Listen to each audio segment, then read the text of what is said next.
Yan. Mega lang shoutout po sa lahat po ng Tekram community at sa buong Malalastas family. Ayan, maraming salamat po. Ito na naman po tayo sa ating konting reaction about dito sa batang si Cargador at itong si Kuya Luis ay pilit kong kinukumpare o pinagkukumpara itong dalawang bata. Pero sa tingin naman po natin at nakikita po natin, napakalayo po ng kanilang difference. Diba? Dahil itong batang Cargador po na ito ay nakita po natin sa kanya yung kataasan ng loob, yung kayabangan, pagiging maarte at walang respeto at hindi marunong tumingin o hindi marunong tumingin sa walang utang na loob, di ba?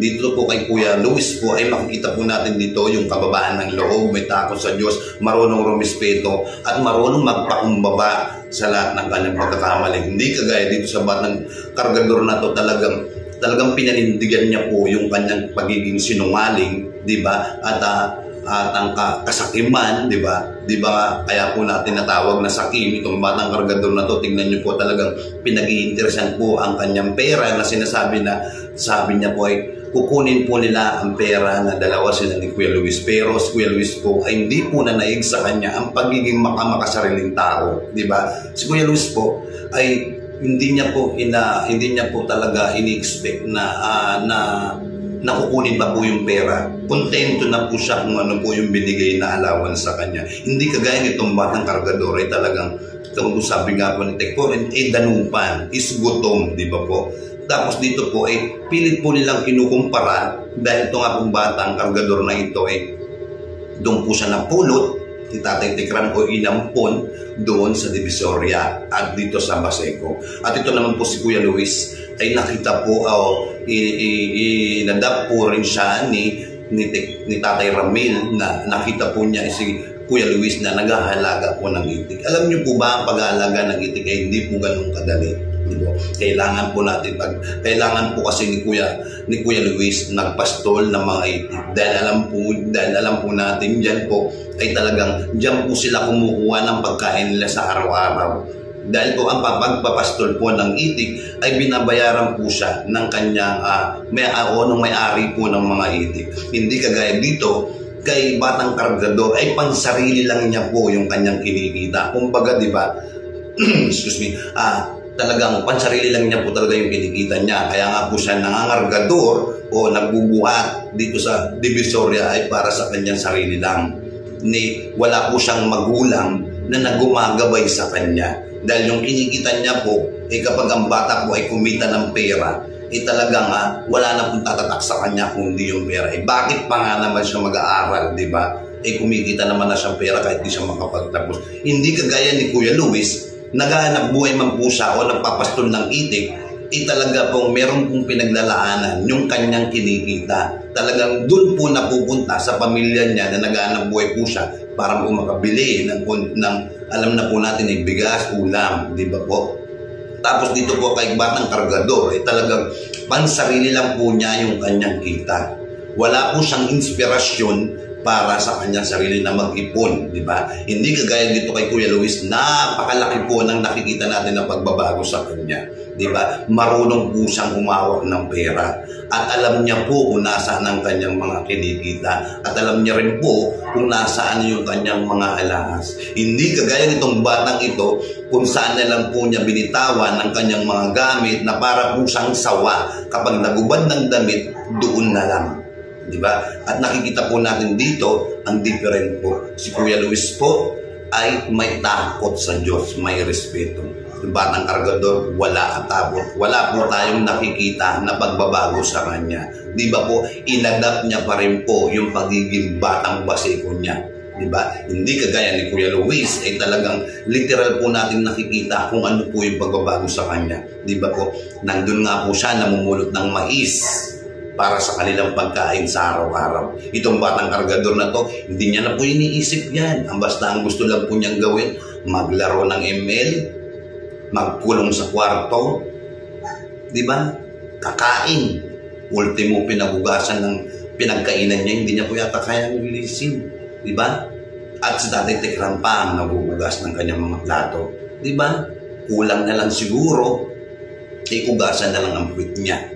Hindi kagaya ni Kuya Luis handun yung makikita mo talaga yung kasipagan dun sa bata. Di ba? Tapos sasabihin ninyo, batang itik. Ano po bang masama sa pagiging batang itik? Ano po bang magiging masama sa pagiging batang kargador? Bakit umuusok yung tumbong nyo pag tinawag siyang batang kargador? Bakit si Kuya Luis, kinagagalit niya po ba kung sa paano po siya nakita? Di ba? Nagpapastol po siya ng itik. Okay lang yun. Kasi dahil doon po talaga siya nakilala. Kumbaga tayo na lang po yung nagpasikat o nakilala po natin siya dahil kay Tatay Tekram. Itong dalawang bata na to, yun po yung different po nila. Si Kuya Luis po ay mayroon pong takot sa Diyos. Ito naman po ay yabang. Di ba? Tapos sasabihin ninyo, sinungalingan nyo lahat ng sinabi ni Kuya Luis dahil hindi nyo lang siya nakuha, dahil hindi nyo nakuha yung gusto nyong mangyari, na ilaglag niya o sirain nyo o para sirain niya si Tatay Tekram. Hindi po kasi ganun yung pagpapalaki sa kanya. Hindi po siya minaltrato. Hindi kagaya nitong batang kargador, lagi niya pong sinasabi, minaltrato siya. Yung po yung different. Compare niyo po sa dalawang bata. Dalawang bata na to, malaki po yung kakaiba nila. Di ba? Tapos sasabihin ninyo, sinungaling, ginagamit for the views. Sasabihin nyo kay Tatay Tekram, talagang wala na talaga kayong gustong gawin kung hindi atakin nyo si Tatay Tekram. Ilugmok nyo siya. Kaya lang hindi kayo nagwawagi dahil nandyan po yung mga viewers na nakakaalam ng tunay na pagkatao o ng mga alaga o mga anak niya. Diba? Alam niya po kung ano yung mga ginawa niyang pagbabago sa mga buhay ng mga bata na to. Kaya lang itong isa hindi nagbago. Nagpadala sa mga sulsol, nagpalason sa mga sulsol, at sumama sa mga masasama nga rin ng mga tao. Di ba? At dahil sa pera, nasilaw siya. Sinilaw nyo ng pera itong batang kargador. Compare kay Kuya Luis, umuwi sa sarili niyang pamilya, bumalik sa nanay niya, tumulong pa rin sa kanyang mga magulang para mabago pa rin. Diba? Patuloy pa rin yung kanyang pagiging mabuting anak. Hindi kagaya nitong batang kargador. Nasaan yung masasabi mong magulang niya? Hindi magulang niya nga, hindi siya kayang alagaan. Diba? Tapos kukumparan nyo.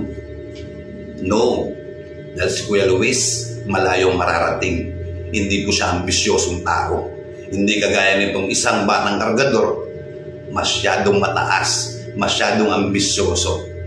Diba? Kumbaga sa matayog ang pangarap. Diba? Matayog ang pangarap pero sa masama. Sa mamaling pamararaan. Diba? Hindi kagaya ni Kuya Luis, simple yung pangarap niya, mabuhay, kumain lang ng 3 beses sa isang araw at makatapos po siya ng pag-aaral. Diba? At wala pa po siyang girlfriend. At hindi po siya nanonood nang alam na po natin kung ano yung pinagbawal po o kinuha sa kanya ni Tatay Tekram. Diba? Siya alam na po natin Hindi naman po tayo pinanganak kahapon para hindi po natin alam kung ano po yung sinambit ni Tatay Tekram doon sa live po nila. Diba? Alam niyo po, bata pa lang tapos nanonood ng gano'n. Siyempre, ano po yung mangyayari? Diba? Kumbaga parang okay lang pala na manood ng ganito. Kumbaga parang gusto mo na rin gawin kasi ano mo sa sarili mo na iba yung pakiramdam kapag nanonood ng gano'n. Kumbaga, meron kang exciting na maano sa sarili mo. Diba? Pero si Kuya Luis, wala tayong nakitang gano'n. Hindi siya pinagsabihan at hindi nagsalita si Kuya Luis na minaltrato. Pero itong batang kargador, minaltrato na po ba yung pagdidisiplina sa'yo? Diba? Sa loob ng 5 taon, minaltrato ka po ba? Pinabayaan ka po ba?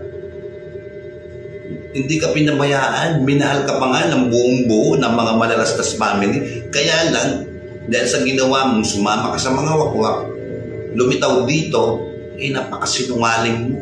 Sa'yo lang nagsimula lahat itong gulo na ito. Diba? Si Kuya Luis, pati si Kuya Luis, niyakad mo sa pagiging walang utang na loob mo, pero buti na lang itong batang Luis marunong tumanaw ng utang na loob. Inisip pa rin niya yung sitwasyon ni Tatay Tekram na hindi siya mapapahiya.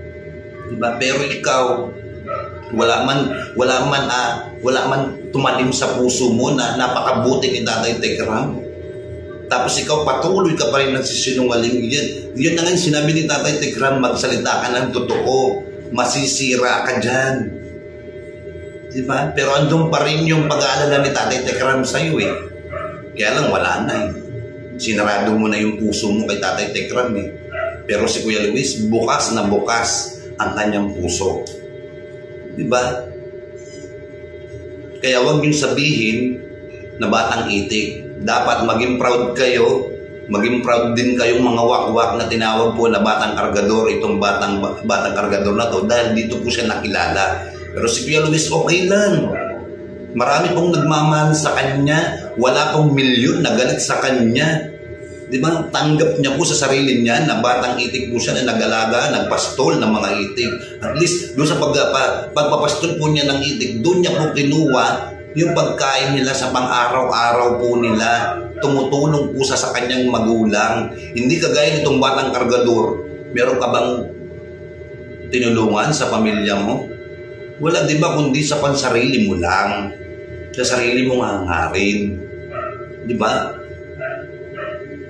Okay lang, Kuya Luis. Tanggapin mo kung ano yung sinasabi sa'yo na batang itik. At least diyan ka nakilala ni Tatay Tekram. Diyan ka minahal ni Tatay Tekram na nakita kanya doon sa isang bukid na nagpapastol ng mga itik. At least yung itik na yan, nandiyan pa rin yung mga itlog. Di ba? Hindi pa rin nawawala yung itlog dyan eh. Kasi yung itlog ay protina. Lalong-lalo na po ang mga itlog ay ginagawa po natin desserts yan. Tulad ng lechiplan, di ba? Ito naman si batang kargador, nagkagalis, nagkaanan, di ba? Dapat magpasalamat ka pa sa itlog. Kung walang itlog, wala kang kakainin. Di ba? So ayan guys, maraming salamat po and God bless po sa inyo lahat. Sana po sa video po natin ito ay huwag niyo pong kalimutan i-share at patamsak na rin po. Mag-comment na rin po kayo sa baba para masabi niyo po o mabigay niyo po yung inyong reaction o opinion. Yan. And God bless po sa inyo lahat. Ito po sa Rolly TV Vlogs. Maraming salamat.